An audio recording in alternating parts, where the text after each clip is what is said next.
Hi, this is Roger. Thanks for dropping by. I'd like to do a brain dump on Tolumnias. They are one of my favourite orchids, and quite honestly, with a few basic rules, they are so easy to grow. But those basic rules need to be stuck to. So before we get going out into the grow room and look at some plants, I thought we'd have a look at the place where they come from, basically.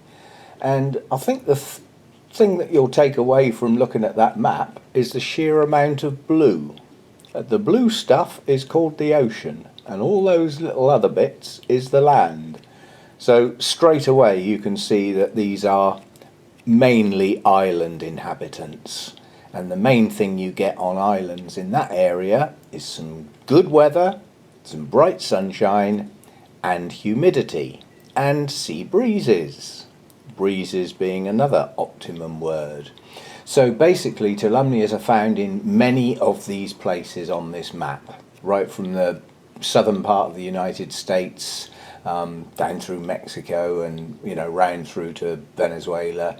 But the main thing to take away from the map is the coastal regions, and they do like their coastal regions.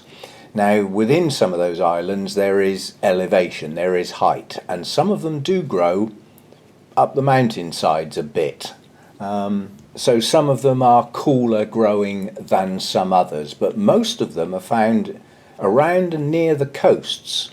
So warmth is quite important, but tailored by sea breezes. It's quite important. So that's where they come from. And then I thought we'd have a look at some of the sort of places they might grow in the wild. Now, I've taken some pictures off the internet. If I've upset anybody, all they've got to do is say, and I'll take the pictures down. But none of these pictures had copyright on them or anything to say that they shouldn't be used. So I'm using them. So here we've got one growing in the wild, and I like to try and find pictures of my orchids that grow in the wild. Okay, mine are hybrids, but they're close to their species. They're not miles away like the Phalaenopsis are. They still have the traits of the original species. And you can see that this is just hanging on twigs. It's not on the ground, it's above the ground. It's just hanging there. And all the little tiny roots will be all in around those twigs. Some of them might be down in the moss, but they just hang in little twigs. And here's a picture of another one. This one's growing on a larger branch. But notice what it isn't doing. It isn't growing in anything. It's growing on the branch. The branch isn't covered in moss and fern roots and other stuff. It's just a bare branch. That's what they like. They like their roots exposed. And again, another picture of one actually on a branch, but there's nothing on the branch. It's just hanging on to the bark. And given how small some of the Tolumnias are, some of the species, that's not a large branch. But look at the extensive root system. It goes right down that branch and out of the picture at the bottom. All those little tiny wispy roots, and that's something you don't really need to worry too much about. Some of the older roots on Tolumnias do go brown, and they do actually look dehydrated and dead. They're not. Don't give up on them. The new ones are nice and fleshy and white with green tips, and they push out. But after a while, a year or so, they do go brown. So don't worry if you see your roots going like that. If all of them go like that and your plant dies, yes, you need to worry, and you've probably done something wrong. And boy, wouldn't I love a collection like that. I just pulled that picture up. As I say, I couldn't find out whose it was, so I haven't asked permission, but I'm quite happy to, ask if I find out. But look at the variety of colours there. You've got deep pinks, reds, yellows, oranges, possibly every shade you could think of.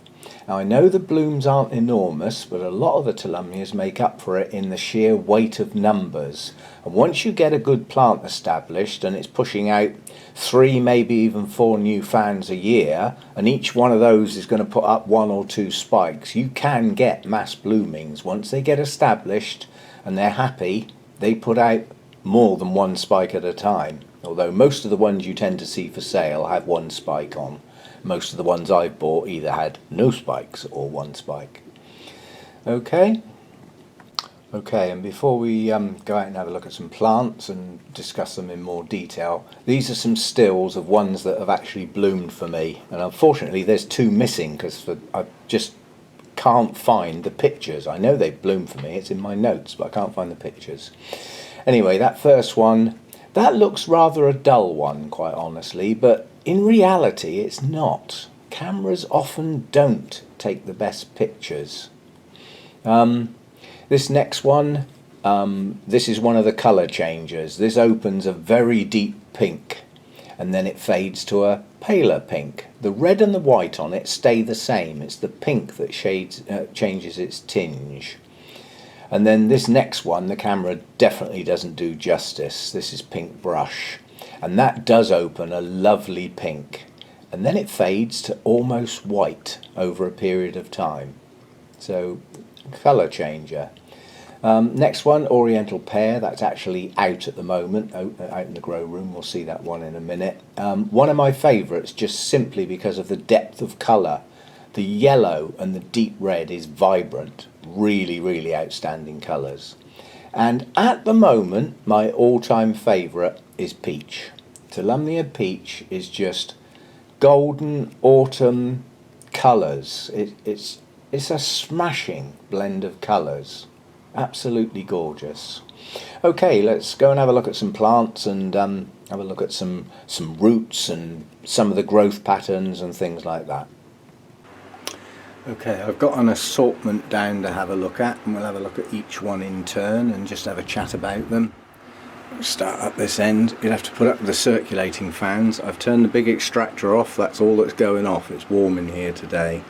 Now this one, this is what I would call a typical growth pattern. The fans come out in all different directions. You're never quite sure which side of the latest fan the next one's going to come from. Now that one's got two spikes on it. That's Sunset Pink. And this is just coming back into growth. Now you can see what I mean about the roots. The roots have a preference to not be in the bit of moss they've got. They try and escape. So you can see those roots have headed on up the bark away from the moss. Yeah, and some of these down here as well. You can see they like the bark, they're not so keen on the moss. Now there's very little moss on that plant really, but in the summertime, if I didn't have any moss at all, I'd be out here watering these 2 or even possibly 3 times a day, which I can't do. So they have to put up with some moss. But this one's just coming back into growth now and pushing out some new roots. But those old roots are not dead. They're still functional. Just because they're a browny colour, they're not dead. They even look crisp, but they still work. So that's quite a typical looking Tolumnia. That's that one. Next one. This one's a bit of a climber.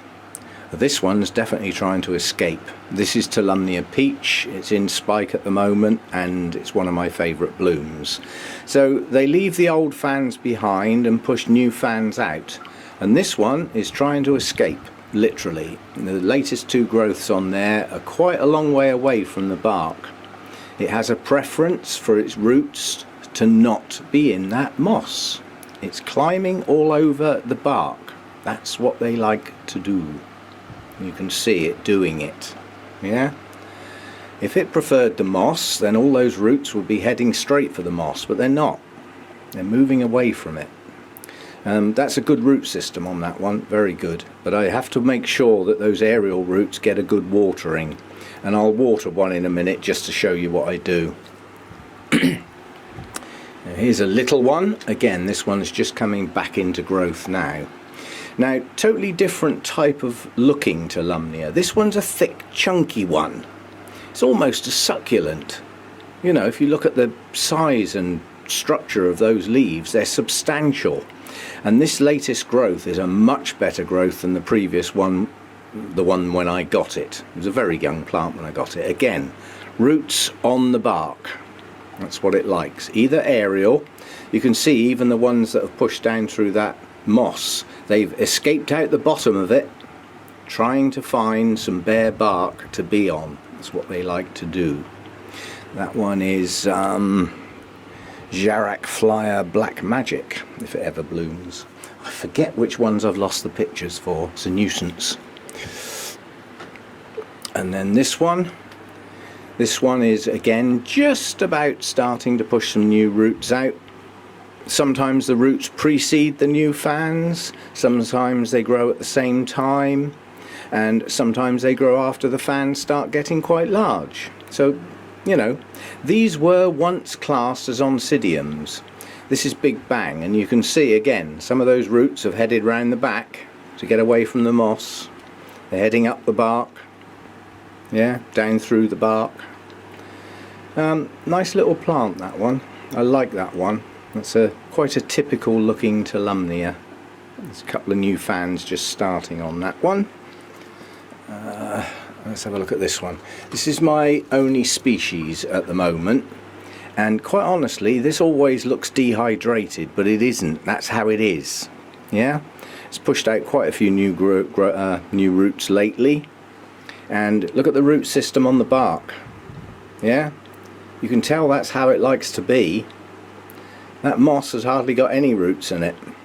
The roots are either in the air or on the bark. So much so, it decided to escape round the back. It just wants to be on the bare bark. That's what they like. Running out of space here.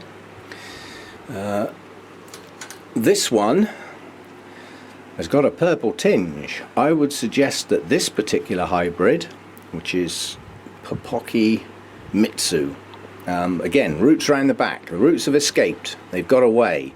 They like to hide from the light. So on those little twigs where they naturally grow, the roots run underneath the twigs, not along the top. They run underneath the twigs to hide from the sun. It also keeps them a little bit moisture longer. They get a lot of heavy dew first thing in the morning. That's their main hydration for a lot of the year. The dew forms virtually every day around dawn, and things get quite damp around that time, and moisture on a branch will run down to the bottom of the branch. Guess where the roots are? Running along the bottom of the little twigs and branches. It's where they get their most hydration. Now that particular hybrid is objecting to the level of light it's getting. That is too purple. Yeah? There's too much light on that one, so that one's just about to get moved. It's a good plant though, a lot of fans on there. Are there a lot of blooms? Are there? Hell, come on.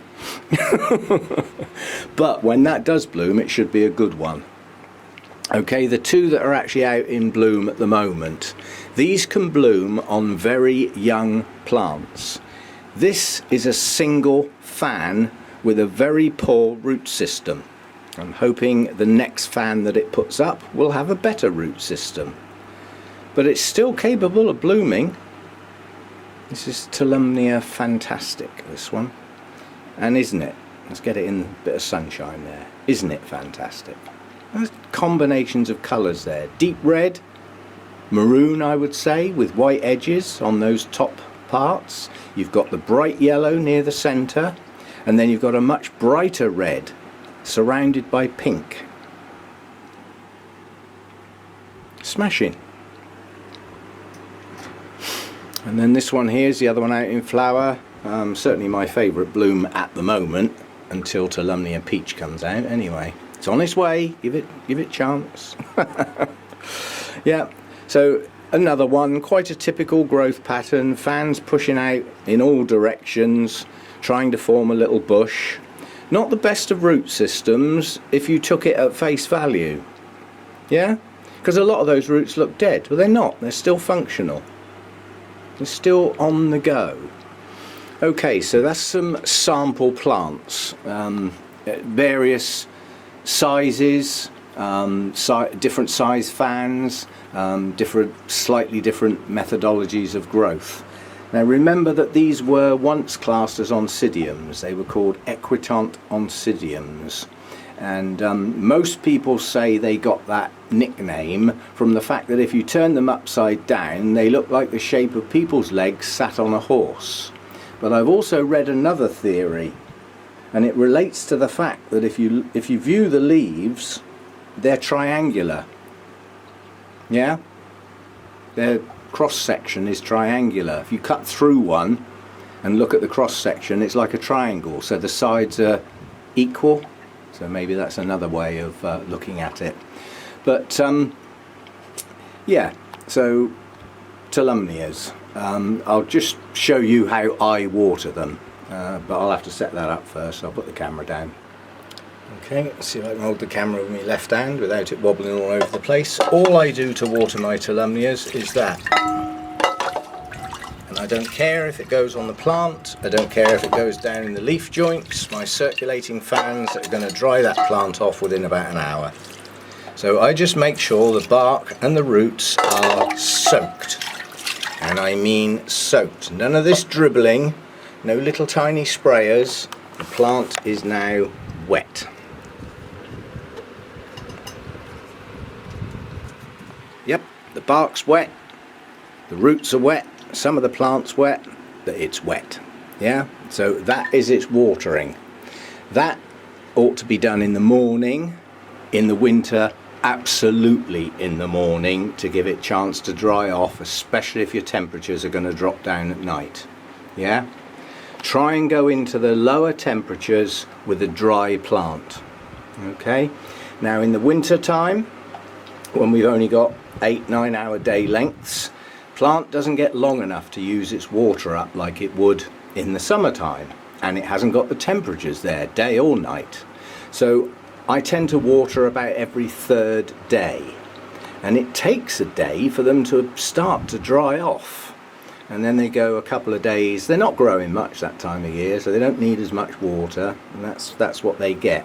Come this time of year, I'm every other day at the moment, and literally if we get a couple of days like today with the sunshine, I'll be watering every single day. I'll still do it in the morning.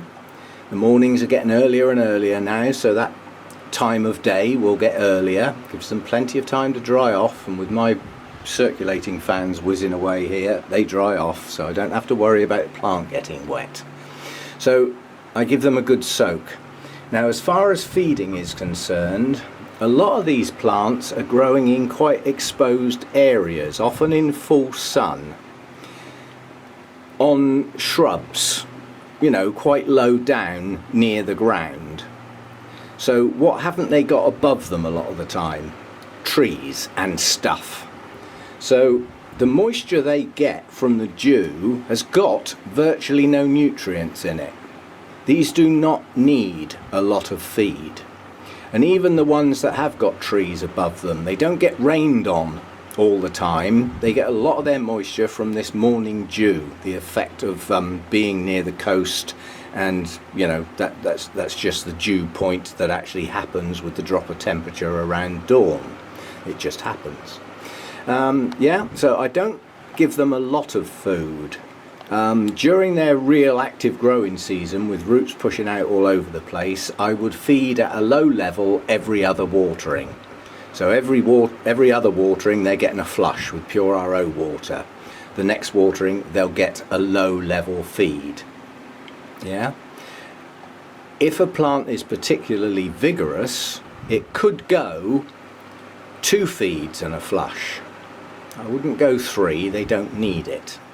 And I do like to flush them, especially as there is some moss on the bark. I do like to make sure that is flushed clean every now and again. In the winter, they get virtually no food. They just get water. They're not growing much. There's no point. Quite honestly, I'd just be pouring fertilizer down the sink, because they're not going to use it. They're just not growing much. So that's it. I think the most important thing to take away, if you're thinking of going with Tolumnias, you're going to think, right, what shall I pot them in? It's the wrong thought. The thought should be, what am I going to grow them on?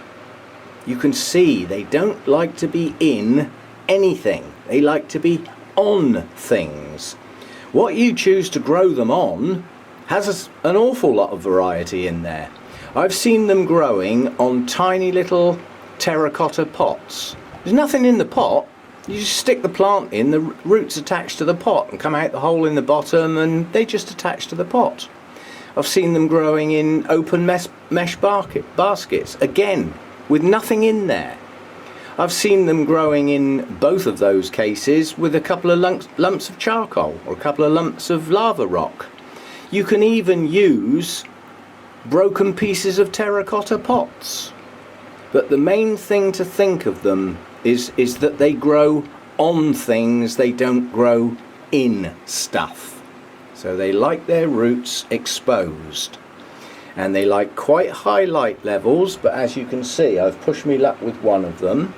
Now again, that will go back to its makeup. It's a hybrid, and in its makeup could be one or two shade lovers that don't like such high intensity with the light. Yeah, and it's objecting, and they show you when they're objecting. They get a purple tinge to them, so they tell you. You know, if you've got deep, lush, dark green leaves, I would suggest it's not getting enough light. If your leaves are turning yellow and brown, you've burnt it, or it's dying for some other reason. They shouldn't go yellow and brown. They should be a nice, bright, attractive green. Yeah? That sort of colour. Nice, attractive green. If it's too deep, not enough light. If it goes purple, too much. Yeah? Somewhere in between is good. Now, as I've said before, these are one of my favourite orchids, and if you stick to those basic rules, they must dry out in between water. If you keep the roots soggy by planting them in things, they will rot, and then your plant will suffer and eventually probably die. So think of them as, you know, sort of a bit like Vandas. They like their roots hanging around, you know, they like the air around them. But they still need to be hydrated, and certainly in their growing season, every single day. You need to water those roots and give them a good soak first thing in the morning. And if you are in very high temperatures and you haven't got good circulation, they'll still dry off during the day. If you've got incredibly good circulation and high temperatures, you might have to water them twice a day. So there is a little bit of a workload potentially. Luckily in the UK we don't get too much of that, and normally it's very rare I have to water more than once a day, and they're perfectly happy. Not too much feed. They don't need it, they can't use it. Those roots are quite delicate, little fine roots. You know, you start chucking high levels of feed on those, you're going to burn them. And burnt roots also look brown, but they're also not working because they've been burnt. So don't feed them too high. And if you're going to try them, you know, just try a couple, see how you get on. It's just an adapting to the way they like to be. And as I said, I think the most important thing to take away is that they have incredibly attractive, vibrant colours. They also have subtle colours. They're not always shouty, loud colours. Some of them are very soft and gentle, pastel shades. But an assortment of colours that's absolutely brilliant, you know. And as far as I'm concerned, they're up the top of the list of my favourites. That's probably why I've got 14 of them. I did have 15, but the scale at 1. Right, bugs. I've never seen a mealybug on any of my Tolumnias, but I have had really bad scale infestations. They get down in those sheaths. You see at the base of that, the one that's actually in flower, if you follow that one down, and right at the base are little sheaths. Now if you look at most of my fans, the sheaths have gone. I've tried to strip them off. The scale get right down in there, and that's quite a substantial plant, but some of them, you know, those fans aren't so big, and the base of the fan is quite small. You get a colony of scale in under the sheaths at the base, and they will eat the base of the fan off, and it will just collapse and die. It'll just, you know, it'll give up because the nutrients can't get through. They eat them off. So if you've got scale on your Tolumnias, deal with them fast. I spent a long time mucking about with the Q-tips and the alcohol, killing the ones I could see. And they weren't the ones doing the damage. The ones doing the damage were the ones I couldn't see down in under those sheaths. So deal with them, whatever way you see fit, but deal with them and don't let them get a hold. And try and keep the base of your fans sheath free. Okay, happy growing. If you haven't tried Tolumnias, I don't see why you shouldn't, unless you live in a very dry atmosphere. You know, these are not going to be brilliant in the home. They need that air circulation, they need their roots to dry fast, but they also like quite good humidity. We're back to the map again, yeah? A lot of these are coastal growing plants. They're used to moist air, they're used to moving air, yeah? So if you can replicate those things, then you can grow Tolumnias. And if they sound too difficult, then have a think about how you can get rid of some of the difficulties, because they are worthwhile. Okay, hope you've enjoyed that one, and if anybody thinks I'm going to do a culture video for Phalaenopsis, you better think again, because I'm not. And there are some of my orchids that I can't do it for. I can't do dendrobiums. You know, the genus is too vast. There are so many different types and different ways of growing them that they need. You know, same with bulbophyllums. There's just too many. You know, there's ones that don't like bright light, those that do. You know, so they're too vast. But I can think of some others I've got dotted around that I can do this type of video for. I'll see how I feel about it later. But in the meantime, if you've got Tolumnias, enjoy them. If you haven't, have a think about it. They're not that difficult.